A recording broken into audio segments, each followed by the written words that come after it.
To acquire knowledge, one must study, but to acquire wisdom, one must observe. That is a quote by Marilyn Vos Savant.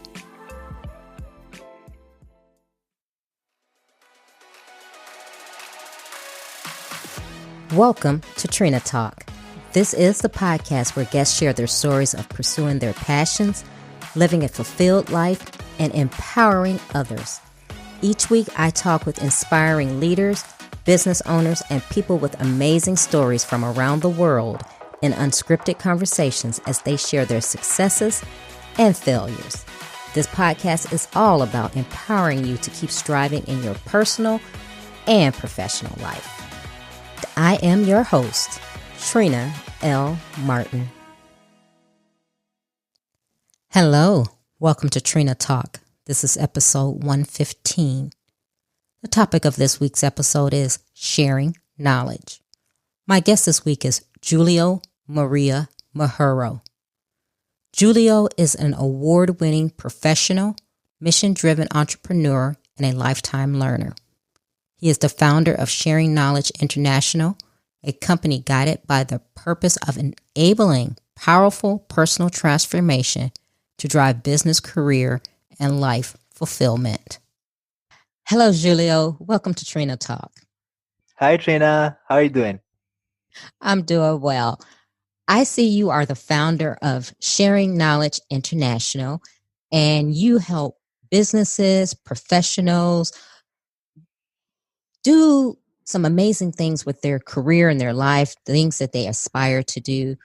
But before we get into that, please tell the listeners how you came to be who you are today as far as your journey and you starting this business.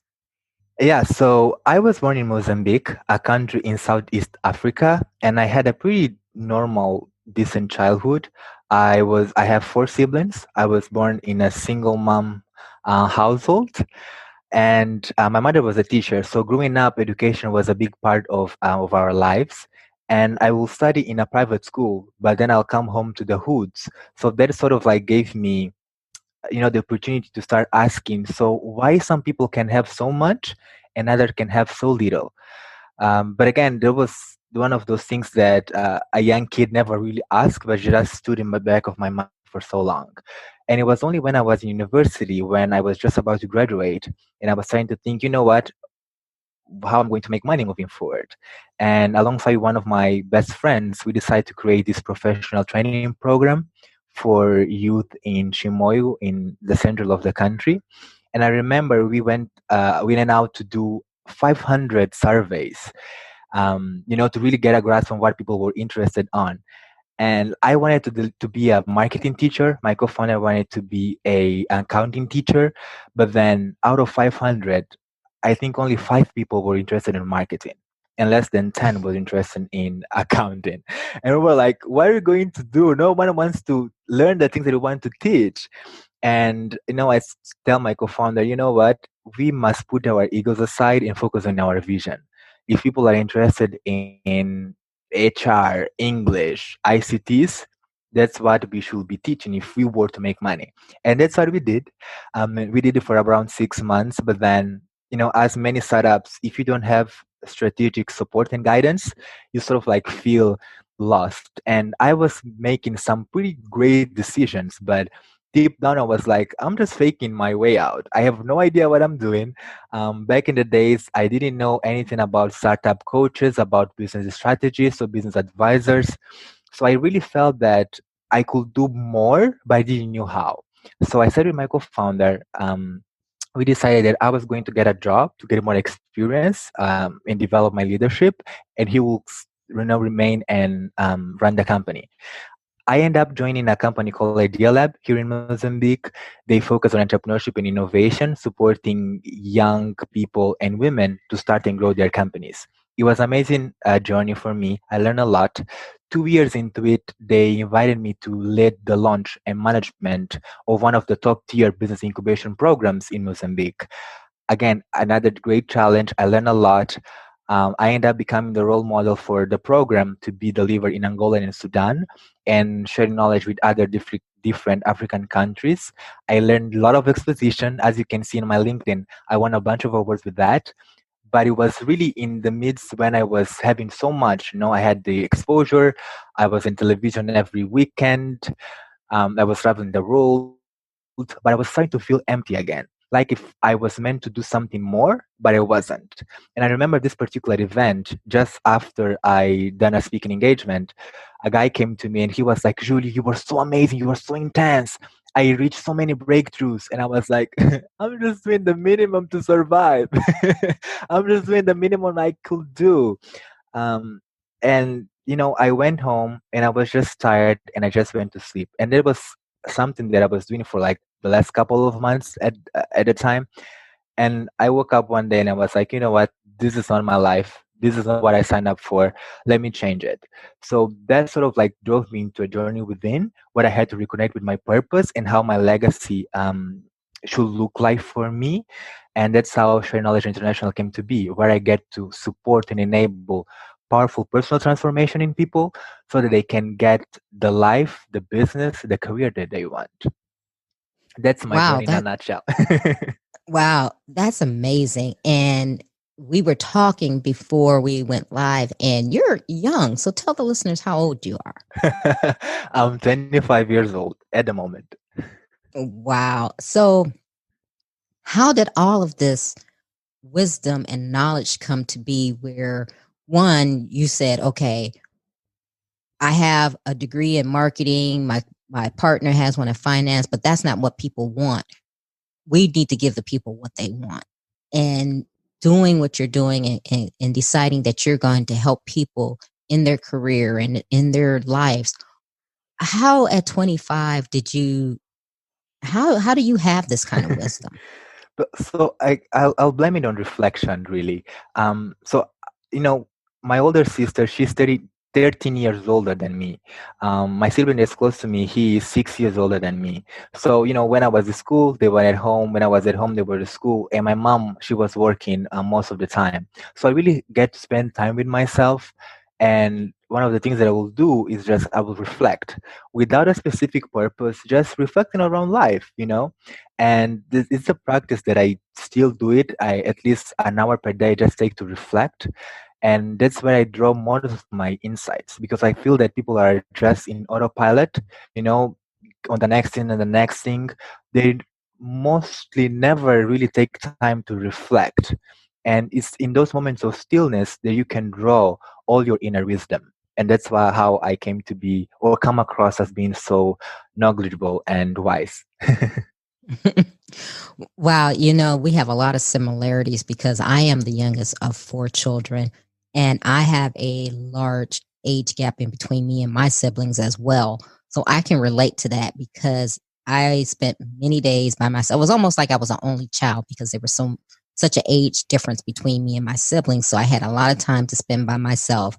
I read, I reflected. So I always ended up being more mature than my age because that was just my life and my environment. So I can really relate to that. So with your clientele, who exactly are you working with when you're working with the organizations and professionals? What does your clientele look like? Yeah, so a huge chunk of my clientele are organizations or corporations who are trying to level up their game by increasing their level of impact. So a lot of those companies, they sort of understood that one, they have a lot of millennials in their team or Gen Z as well, and they trying to increase their employees' engagement level. And if you know one thing about millennials and Gen Z is that we love our impact. We love to know that our work is not just to pay our bills, that we are actually contributing to something good in the world. So really comes down around that. Or they have clients who are millennials and Gen Z who also, as both as employees, but also as consumers, we care about impact. That's one side of the coin. The other side of the coin, I have a lot of aspiring and entrepreneurs, so a lot of business owners or small business owners, people who are really trying to craft a business that's tailored to them. And I have a lot of professionals, so people who work for other organizations, but they don't just want to stick with the regular 9 to 5 type of thing, or even if they are, they really want to have a more fulfilling career path. Yes. And I think for people who are really in tune with themselves, being fulfilled in life instead of being, and you hit the nail on the head when you said autopilot, because I kind of use that as well. I say overdrive, where people Yeah. are just rinsing and repeat. They do one thing, they do the next thing, go to sleep, and then they repeat again. But I think if you're really aware, you want to be fulfilled in your life. You don't want to just work or just exist. So my question is, when you're working with organizations and they're working with the millennials and the Gen Zs, are they actually implementing the things that you're telling them to do, or are they just saying, oh, okay, yes, that sounds great? Do you see them actually putting in the work? Yes, I do. Because first of all, most of times when they hire me is because they've been doing that, when they will just listen to other people and so, you know what, I'm doing CSR, it's fun, but they never really get to see a return on their investment, or they just do the sort of like random charity donations without any sort of purpose or relationship with their business. And oftentimes when I start out, I often start out with a specific department or with the CEO, but then I end up sort of like spreading to the entire organization. So the employees end up keeping the organization accountable because they really love the cause that we end up supporting, that they keep their management accountable. They are the ones who reach out and say, hey, we really want to do this way. And sort of like the management team just really have to follow through, otherwise they will lose their employees. So yeah, they end up doing the work, especially because they start seeing results. They start to see how much, a dollar invested in social impact, influences their revenue and their profit. And when they see that, like that connection, they just stick with it. It's like it's a magic wand, really. Mm-hmm.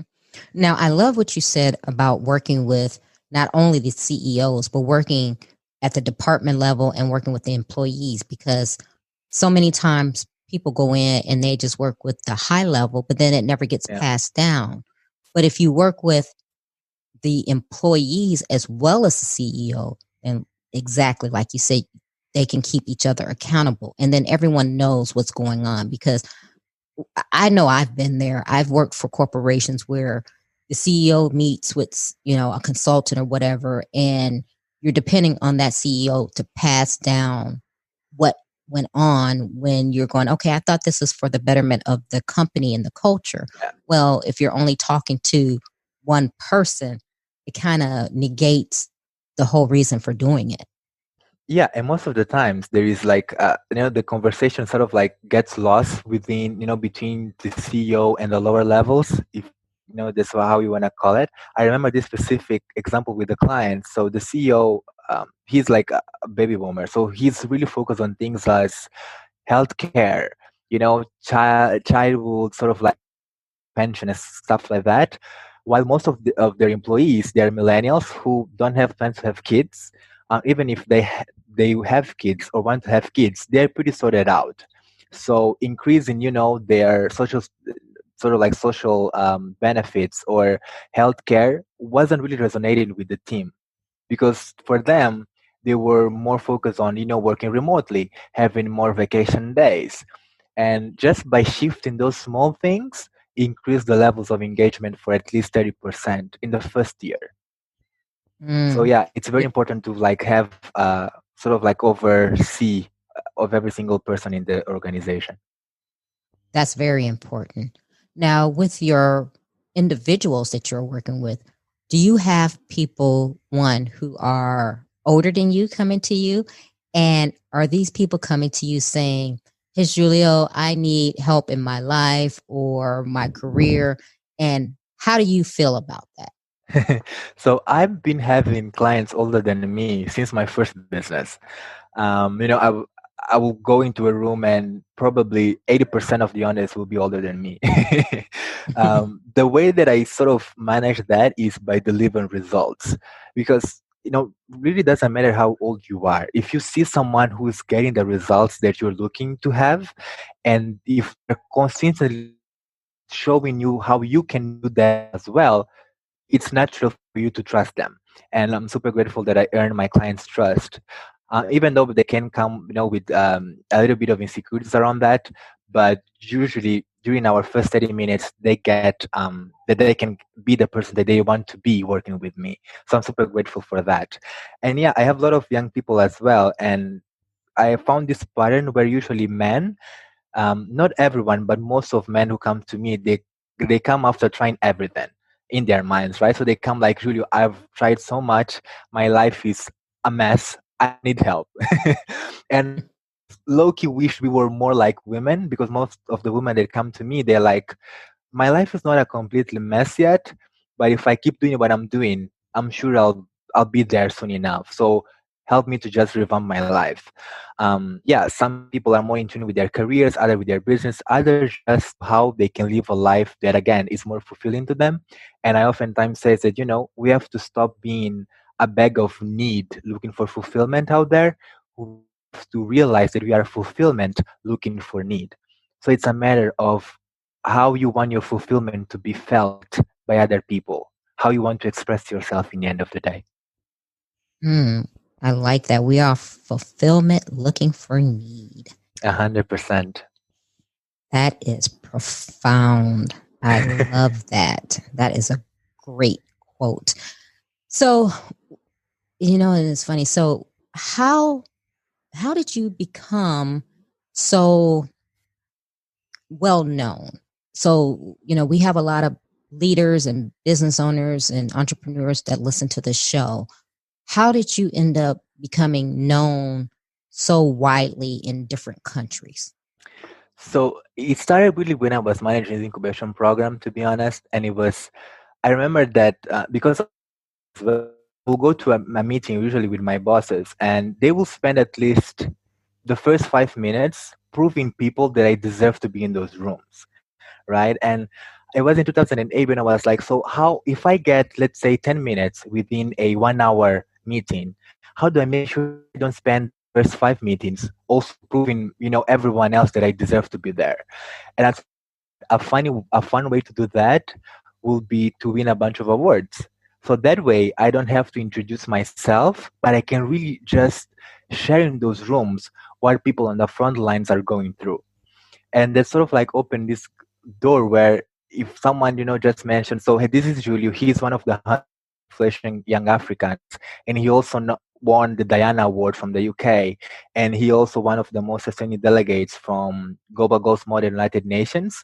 All I have to do really is spend the rest of the time really focusing on the problem and the solution we're trying to create, right? So that was really how it started. And I found that when I'm doing networking, if I change my mindset from what can I get to what can I give or how can I add value, people really, really resonate with that. An example was I was doing networking on LinkedIn, and a guy from Brazil that was half Brazilian, half Singaporean, he ended up introducing me to a Singaporean lady. They end up introducing me to a guy that is based in the US, and but he's also African from Kenya, and now I'm working for a company in Tunisia. So if you just open to deliver value, people will sense that and they will make the introductions for you. And they just become easy because all you have to do then is show up unapologetically and give 100% of yourself to whatever you're trying to do. I love that. Show up unapologetically. Wow. Now, did you know that this is what you were doing? Did you do all these things intentionally, or did it just happen? Things happen to fall in place for you, and you're like, wow, this works.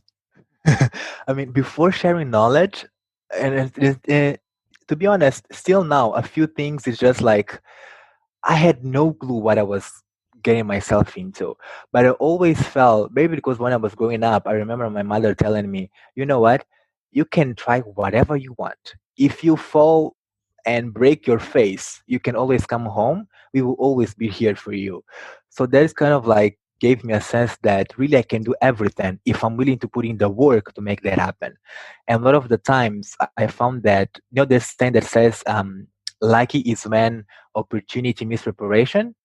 I tweak that a little bit. Luck is when opportunity meets competence. Because if you are really a competent professional, those opportunities will show up and you'll be able to take them. Because if you prepare every day and you are still not able to deliver the results that people are expecting and you are expecting, you're not going to make the deal, right? So it's a combination of both. But with Share Knowledge International, I'm way more intentional about what I wanted to do. So from the beginning, I wanted to create an online company where I get to, have the laptop lifestyle. I have teams in several different locations, and that was created intentionally. Mm. Now, for people who are listening, how do you select your team and build a team internationally? How do you go about doing that? Because I've heard that that's a hard process, and I'm in the process of trying to do that as well as hire people for different things. How do you Yeah. make sure you get the quality person that you're looking for? So the first thing is you have to get your vision clear around what your dream team will look like. So for me, it was never like having hundreds of employees. I'm way much more interested on having a small team that can deliver high impact and therefore high value. So to me, a team of maximum 10 people would be the dream team. And I found that instead of spending just 30 minutes interviewing people and just revising their CVs and making a decision, I end up benefiting in the long term if I really take time to know the person, right? Like I spend usually 1 hour conversation when we talk about everything, their life, their dreams, their fears, everything to really get to know the person. And business wise, oftentimes they start working with me as freelancers. And I use that as a trial period to see if first and foremost, I am a good fit for them and also if they are a good fit for me. And throughout this entire process, I'm often looking for self motivation, self drive, because I don't want my job to be giving you motivation. I want my job to be ensuring that you stay motivation or if your motivation increases. But you have to be self motivated in the first place to work with me. So define the things that you really want to do and focus on that, and you hire people that can allow you to do those things and not the other way around. I'm also super keen into working with people who are independent because I don't want to spend my days checking if you're doing your work or not. I prefer you coming to me and say, Julio, this is and that are red flags I need support, or even I appreciate when my team come through and say, Julio, you're not playing full out here. Julio, you should, show up more in social media. Julio, about this training, I think you should do that. So this is the people that I'm looking for. And the only way that I found that I can actually get them is by taking my time to know my candidates before they become part of my tribe.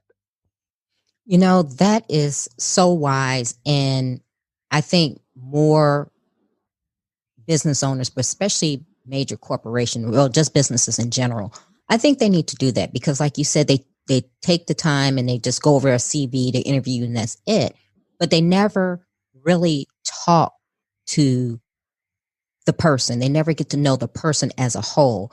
Because my thing is, everyone is different. Everyone in your team is different. Everyone has different aspirations, different things going on at home. And unless you talk to them and know what's going on, you won't know where they properly fit because someone could be a great person and a great employee, but maybe you've put them in the wrong position because you don't know them. 100%. Mm-hmm.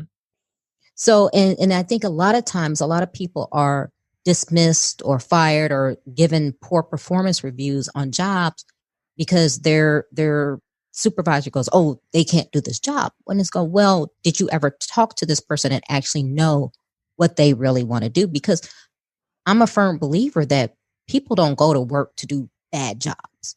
They're this is their livelihood. They want to do good, but when you put someone in a position that they're not passionate about, or you're not treating them like a human being or treating them fairly, it demotivates them. So you don't get the best performance out of them. And instead of knowing the person and knowing what's going on and placing them accordingly, so many times that's just not the case. So then you get an unhappy employee, and then you get an unhappy boss or company owner, when that all could have been avoided if they had just spoken to the person. Yeah, and if you could put aside, your preconceived notions. So one of my team members, she's from the Philippines. She's a mother of two. They're like 5 and 2 years old, if I'm not mistaken. And I actually hired her to be an executive assistant. And I was a little bit like worried that with the two kids, she wouldn't be able to manage to actually do that. But then I found out that she's a dope seller. I mean, that woman, she can sell garbage as gold. I'm not even joking. So having her as an executive assistant was just a waste of time, waste of money, waste of everything. And we moved her to the sales department as like the leader of sales, and she's been doing some pretty great job. And actually having two kids is just something that sort of like warms up everyone in her calls. And I'm like, that was the best decision that I ever made. But really, I was only able to do that because I really took the time to know her first. And two, I allowed her to like try and experiment with that freelancing period, right? Until we really click on the formula that worked for both of us. Mm. That was exactly what I was looking for. So powerful. You took the time to know her. You put her in a position of being an executive assistant, but that wasn't her strong suit. No. But No. you would have never known that if you hadn't have taken that time to talk to her. No, and how I knew that was because she was really good in trying to sell me stuff that was on my email box. I was like, why am I even considering buying this software in the first place? Right? So I was like, you know what? You're actually a great seller. And the thing is, most people, they don't really know what they're good at because we never tried everything, right? So if I spend my entire life having people telling me like, oh, you're a great counselor, I will never know if I'm a great cooker if I never really took the time to cook, right? So yeah, making sure that we're building a culture where people get to experiment and try and become the versions of themselves that they want goes a long way for them and therefore for your company. Yes. Now, you say that you also mentor the youth. And me, I'm twice your age, so I would consider you youth to me. But Yes. how does it feel, you being 25 years old, being successful at what you're doing, and you are mentoring other people who may be the same age as you, younger than you, or maybe just slightly older? How does that feel? Yo, being honest is a bit unreal to this age. So a few weeks ago, my sister called me to tell, so she was like, did you spoke with your nephew? And this was one of my nephews that I was blessed to really spend his childhood with, right? So I changed his diaper, I put him to sleep. He was one of my babies. And I was like, no, why? Like, I've been busy. She was like, because you know that you are his role model, right? I was like, what? She's like, yeah, he follows you around social media. And every time that he has to make a decision, he goes around, do you remember why Uncle Julio did? And she was just done with that. She was like, okay, so you have to stop and talk to him.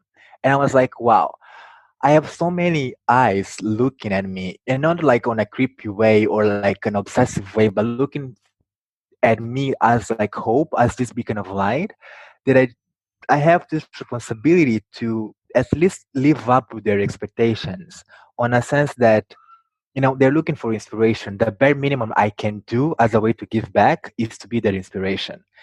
And I found that there is like a fine line between you showing up for others while still being authentic. And also sort of like just become sort of like a fake brand, but really remain true to yourself. But I always, every time that I go and have a session with someone that is younger than me, or they are in like an early stage of this journey, I'm always reminded that I'm not only doing this work for me, but for them as well. Mm. So powerful and very responsible of you, because to whom much is given, much is required. So when Indeed. you have people who are looking at you and to you, it's very important to show up properly, because you don't want to put something out there that, one, is not true, and that you're not truly representing yourself in the most authentic and way that will show that you're giving and that you want to serve others. So I really commend you on knowing that and showing up that way. Yeah, 100%. It's like a Yeah, daily job. exactly. But it's important, and it's not just only for mentoring, but it's also important as just being a human being. And I think so many times, especially in this day and age of social media and everyone can show up on Instagram, living their best life, and you never know what's real, what's fake, but just being No. authentic, I think that speaks volumes. And Tina, just because you say that, it reminds me that I say this a lot to people, like, don't let people in social media fool you into quitting your job, moving to your parents' house, and have nothing to live on. Right? Like, don't let people fool you. Like, I mean, I understand that sometimes we find ourselves in positions that are unbearable to us, but create a plan so that you can make the transition, because change is hard as it is. So if you can just take steps to make sure that that transition happens smoothly, go ahead and do that. Don't let people fool you on social media. No one has 100,000% of perfect life. We have highs and lows. It's part of our human experience. Oh, absolutely. Oh, this has been a great conversation. We're going to move into the questions. I mean, I could talk to you forever, and that's probably why you have such great clients, because you're so wise, and I love speaking with you. But are you ready for the questions? Bring them on. Okay. Who or what motivates you? To see how much people can transform and grow. Okay. What demotivates you? When people give up on themselves. Hmm. When was a time that something was said or done to hurt you, but it worked out for your good?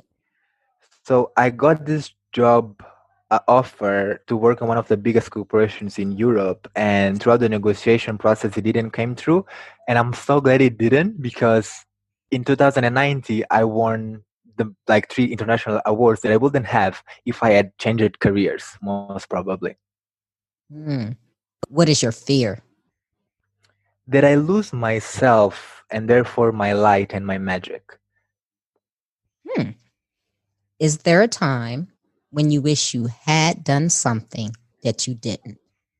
Yes. So my mother passed away when I was 14. And I remember she died on a Monday. I remember that because on a Saturday, I was leaving her room and I was just having this feeling that it might be one of the last moments I'll have with her. And I wish I will spend that night with her. That was like my one sort of regret my entire life. I Mm. end up making peace with it, but if I could go back in time, I'll change that. Mm. Yeah. Is there a time that you wish you had not done something?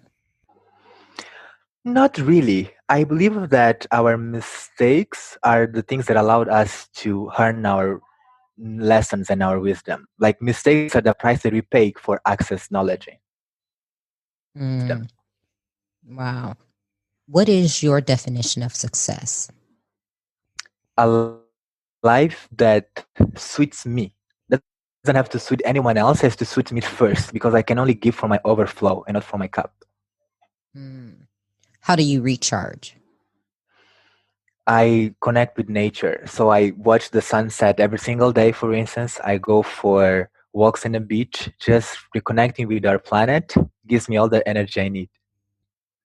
What are you awesome at? Shifting spaces. So I can make a space feel super uncomfortable so that you can open up to change and breakthroughs, but I can also make space really uncomfortable so you get to deal with the things that you don't want to deal. Mm. What legacy do you want to leave? I want people to understand that every single one of us, we are powerful beyond measure. All we have to do is remember that power, be bold enough to step and own it, and allow others to do the same. Okay. Julio, give the listeners one motivational takeaway. No one in the world is your than you. That's your superpower. And if you could make peace with your past, you'll be able to open up for the possibilities that your future can be. And you are the lead co-creator of your life, so you get to decide how your future is going to look like. Make sure that you make a choice that you're proud of. Wow. Tell the listeners how they can connect with you if they want to be a client or just network with you. Give them how they can connect. As many millennials, I'm on social media. You can find me on LinkedIn, Twitter, Instagram, and Facebook at Julio Muhorro. That's JULIOMUHORRO. Or you can connect me via my LinkedIn company page. It's Sharing Knowledge International. Again, you are more than welcome to follow me around in this crazy journey. Well, Julio, I am so grateful you took time to be with me, and seeing that we're 6 hours difference. It's in the evening there for you. So I really appreciate you for being on Trina Talk. Thank you very much for having me, Tina. I really appreciate it. If you like Trina Talk podcast, please don't forget to go out to iTunes and rate it 5 stars and leave a review. Also, who else in your life do you know that needs some motivation and inspiration in their lives? Don't forget to share Trina Talk with them. I hope you have a great week. And remember, if you change your mindset, you can change your life. Keep striving, because success is a journey, not a destination.